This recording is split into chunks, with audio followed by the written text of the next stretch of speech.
الحمدللہ حامدہ و مصلیہ بسم اللہ الرحمن الرحیم۔ جمعہ کے دن ایک قبولی گھڑی بھی ہے جس کے اندر اللہ تبارک و تعالی ہر کی ہوئی دعا کو قبول فرماتے ہیں۔ رسول اللہ صلی اللہ علیہ وسلم کا فرمان صحیح البخاری حدیث نمبر 935 میں موجود ہے۔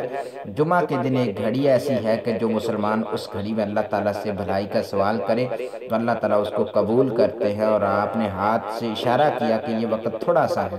سیدنا ابو موسیٰ اشعری رضی اللہ تعالیٰ عنہ کی صحیح مسلم کی حدیث ہے، حدیث نمبر 853 پہ فرماتے ہیں نبی رحمت صلی اللہ علیہ وسلم نے ارشاد فرمایا، جمعہ کی قبولیت کی گھڑی امام کے منبر پر بیٹھنے سے لے کر نماز کے خاتمے تک ہے۔ سیدنا جابر بن عبداللہ رضی اللہ تعالیٰ عنہ فرماتے ہیں رسول اللہ صلی اللہ علیہ وسلم نے آیا کہ اس گھڑی کو عصر کے بعد تلاش کیا کرو۔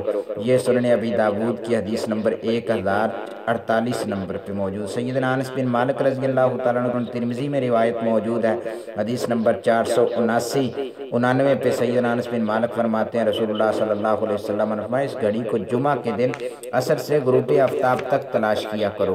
تو یعنی کہ یہ مختلف اوقات میں یہ بتلایا جا رہا ہے، لیکن مسئلہ یہ واضح ہے کہ جمعہ کے دن اس گھڑی کو تلاش کرنے کی کوشش کی جائے اور زیادہ سے زیادہ اللہ سے دعائیں اور اللہ تبارک و تعالیٰ سے مانگا جائے اور اللہ تبارک و تعالیٰ سے آہوازاری کر کے اپنے گناہوں کو معاف کروایا جائے، کیونکہ اس گھڑی کو پانا بڑی سعادت ہے۔ وعلیکم ورحمۃ اللہ وبرکاتہ۔